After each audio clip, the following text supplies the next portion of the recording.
least let's start there.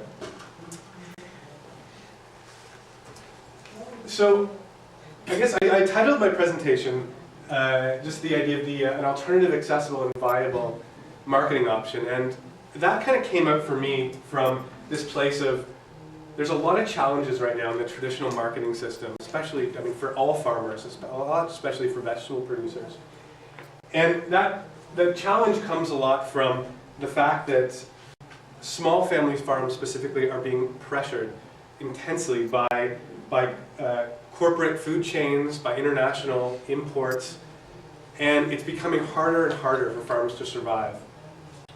This is the list I always talk, the sort of basic list I always talk about is what some of the big challenges are right now. I just go through them quickly. Consumer choice. There are less and less markets out there for consumers to go to. I mean, the Sobeys and Atlantic Superstore are basically the only place for a lot of folks. I live in a rural community, and there's almost nowhere to buy food other than the Atlantic Superstore and the Sobeys, which is a half-an-hour drive from our farm.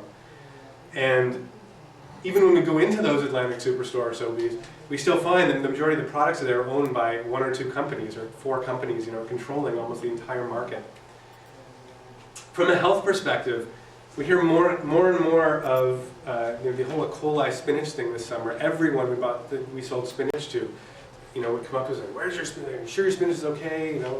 It's great to be able to say, "Yeah, we grow it. We know exactly where it's from." But there's more and more of these food scares and the processing of food that goes along with that. It's so hard. I know even just today I didn't sign up for the lunches and I went to the store just to try to find something to eat, and there's nothing that doesn't have sugar or salt as main ingredients in it. And it's so hard to find non-processed foods these days. Environmentally unsustainable stuff, and I always think about food miles, and food miles is a term that we use to talk about the distance that food travels from the field to the table.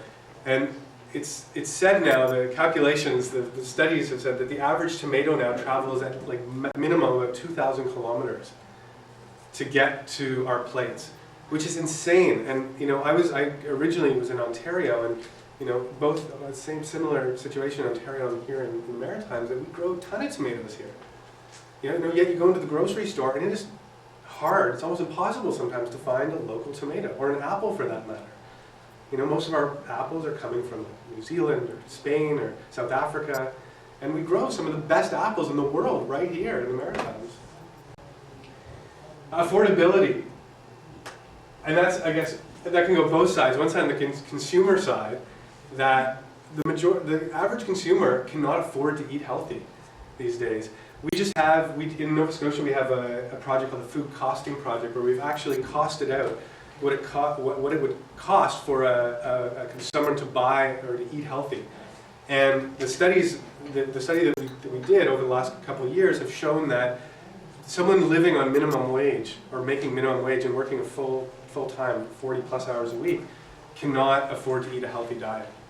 And even with the minimum wage that's been raised in Nova Scotia to $7.15, it still cannot afford to eat a healthy diet.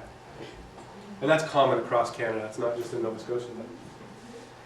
In the farm crisis, surprise, we have a huge farm crisis in this country. The net income of family farms in 2004 was the lowest in history in Canada. And what's interesting about that is the profits of agribusiness were at a maximum high in the same year in 2004. It's a bit disconcerting, those two numbers. So the prices, the net prices farmers have received in the past 25 years have been, or in the last year, have been the lowest in 25 years that they've ever received. People have told me that they're making, like a lot of the family farms are making less than they made during recession years now. There's less farms. I think the number is now about 3% of Canadians are farmers right now, which is really scary. Yeah? In Newfoundland, I'm sure it's true in other places, 87% of farmers have a farm income from somebody else. Absolutely. Yeah, and which means that the majority of income they're bringing in is not from their farm. It's coming from somewhere else. So they're working in other places to support themselves as farmers. So farming even though it's a lifeblood, becomes a hobby in a way. That's how it's being looked at, right? I always compare, wait, shouldn't farmers get paid the same as doctors? And we do the same thing, right? And just on top of it, there's been an 11% decrease in farmers over the last 5 years. So it's 3%, and it is going down.